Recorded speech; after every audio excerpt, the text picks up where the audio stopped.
one of the other fake outbursts that the Western governments have lobbed at Israel or directed at Israel is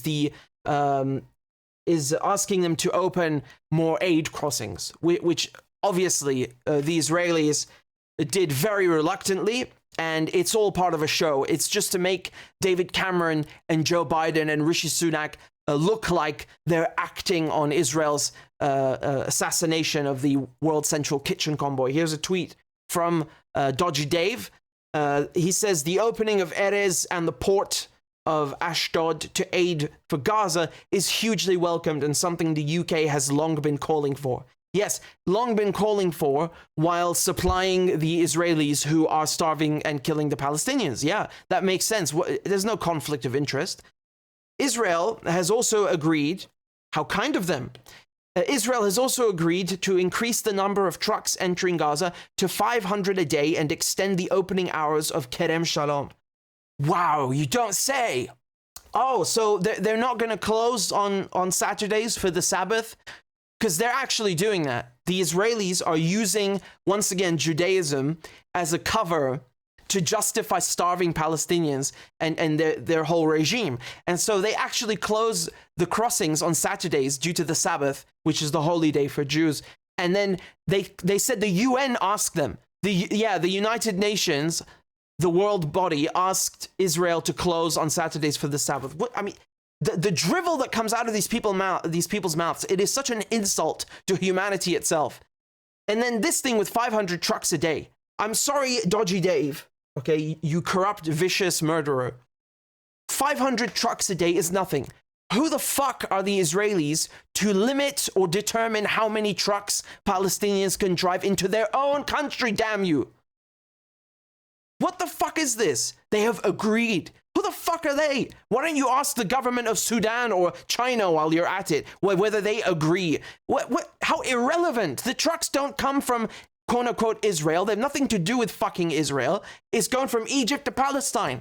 But no, we have these fake Arab presidents like Sisi who are bitches for the West, who bend over backwards for the West and the Israelis, who divert the trucks so the Israelis can check them, their majesty. So in any case, 500 trucks, that was the number of trucks that entered Gaza before October 7th, okay? On average. Back then, it wasn't enough to begin with, 500 trucks. Do you know why? Because no person or country allows another so-called country to limit the items that can enter the country, to search the items coming into the country, and to limit the number of lorries, trucks, and vehicles coming into the country. Do you know why? Because it causes shortages and it's humiliating. That's why. 500 trucks is under siege. Do you understand?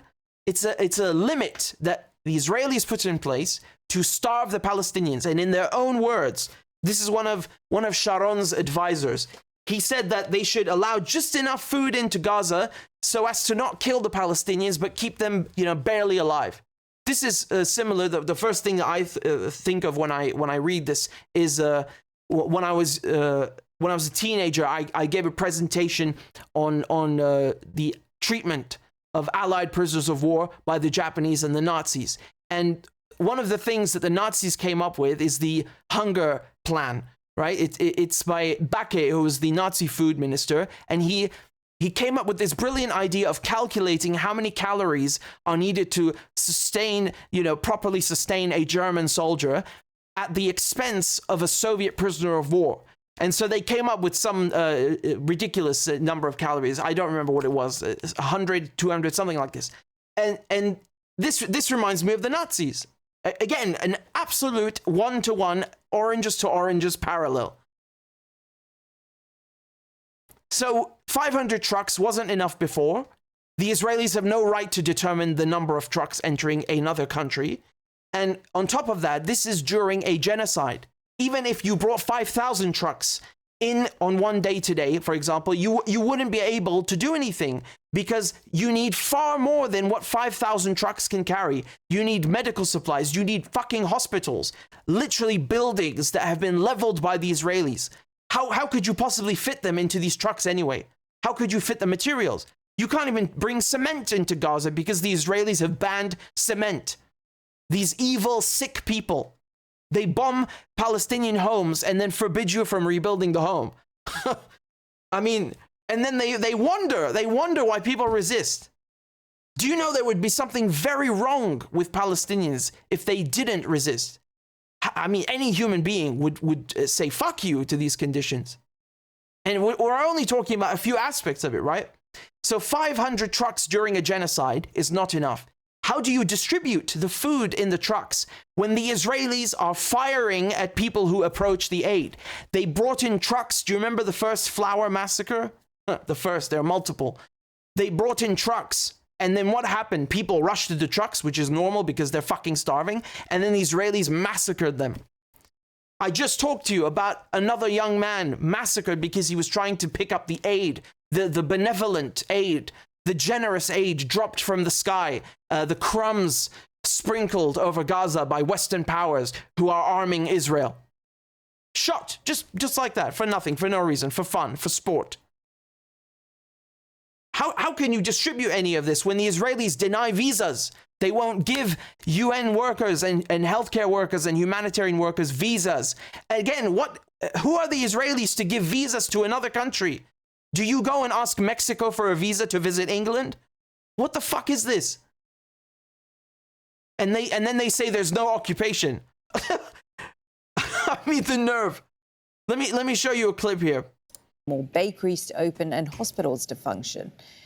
And Israel will also activate the Nachal Oz water pipeline to northern Gaza once repairs are completed. Well, Sean Carroll is the president and CEO of Anera. That's the American Near East Refugee Aid Organization. He says aid from the Erez crossing in Gaza's north just won't be enough. We have been putting pressure on, international NGOs have been putting pressure on, the UN governments have been putting pressure on Israel and encouraging and cajoling them to open up more crossings, to allow more trucks coming in. Aid coming in by truck remains the most efficient, cost-effective way. There are hundreds, thousands even, of trucks that are waiting at Rafah or in Cairo or in Amman. So opening up a new crossing is a welcome development because everything's needed, particularly in the north.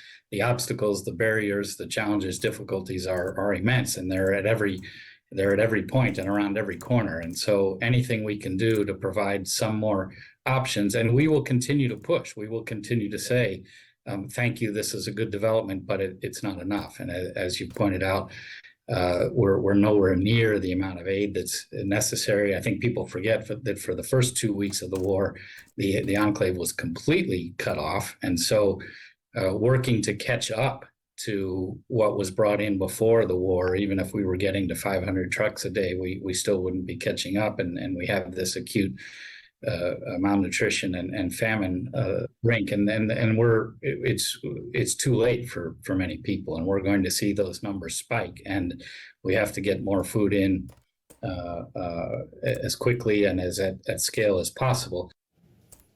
OK, let's bring in Tamar. He's assistant professor of public policy at the Doha Institute for Graduate Studies. Good to see you again, Tamar.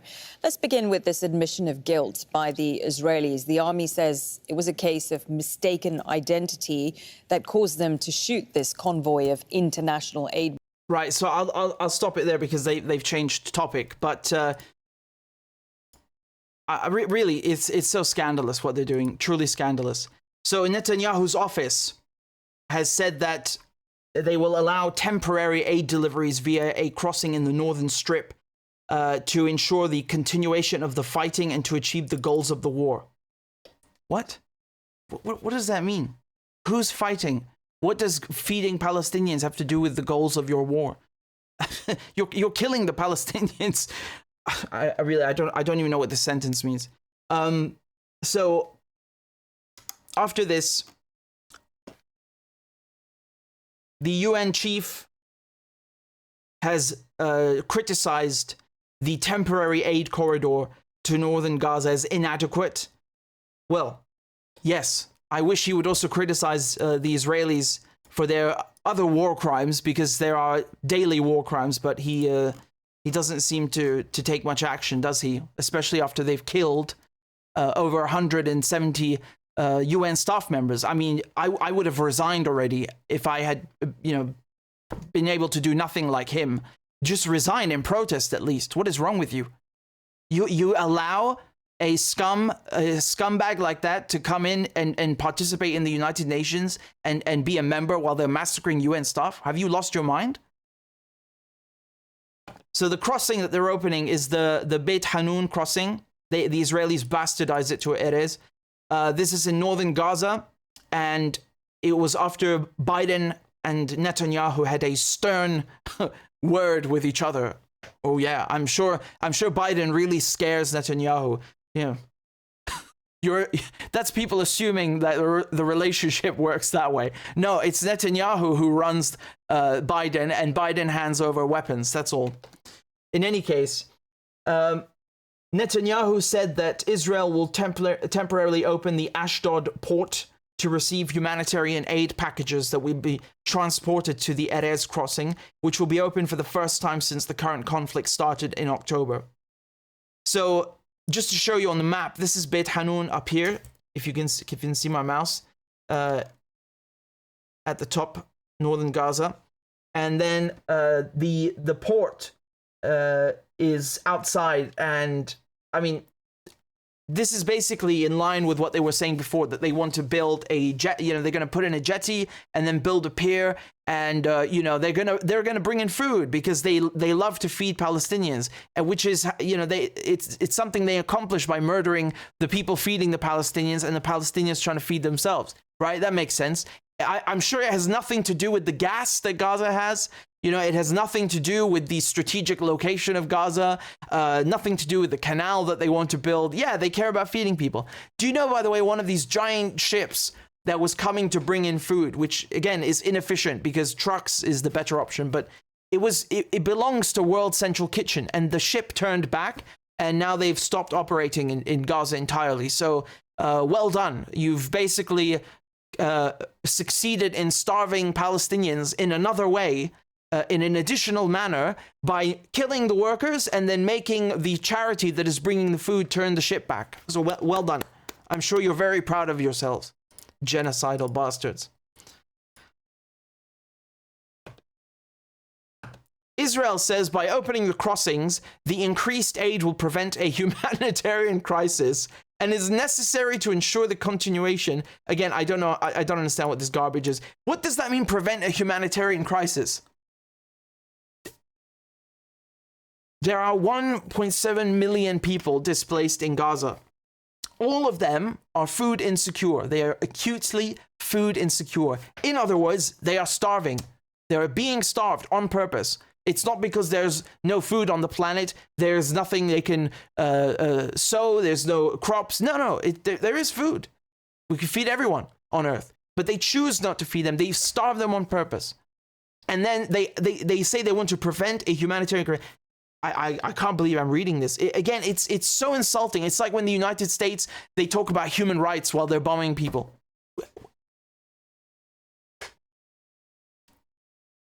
What can you say? What can you say to these psychopaths? You're starving people, 2 million people, and then you say you want to prevent a humanitarian crisis. Wow. What kind of humanitarian crisis? Does it have something to do with food by chance? Huh? Anything to do with you? Could you be the cause? Huh? No. Israel has nothing to do with this. Israel is innocent. Israel cares about human rights. Israel cares about democracy. Israel is a moral army. Israel wants to prevent humanitarian crisis. Israel cares about international law. Israel is lovely and fluffy and likes to murder people as well. They didn't tell you that part. Yeah, I'm so done with these people. I'm so done, really. They make me just, I'm so done with them. There is never going to be enough food in Gaza, or medicine in Gaza, or supplies in Gaza, or basic necessities in Gaza until the Israelis fuck off. Israel, the Israelis don't need to open a crossing. The Israelis need to fuck off. They need to just go away. There's no need to discuss details or to plan things. Just fuck off. is very simple. Go away. This is not your land. Go away. Stop killing people. Go away. Stop starving people. Go away. Fuck off. That's it. Just fuck off. Fuck off. If we had real politicians, if we had real leaders, this is what they would tell the Israelis. We're not going to negotiate what crossings you will open or how many trucks. You're going to fuck off. Do you know why you have to fuck off? Because the United Nations Security Council Resolution 242 says to fuck off. That's also another thing, by the way. It's mandated by the law. Mandatory. Binding. It's not a fucking choice.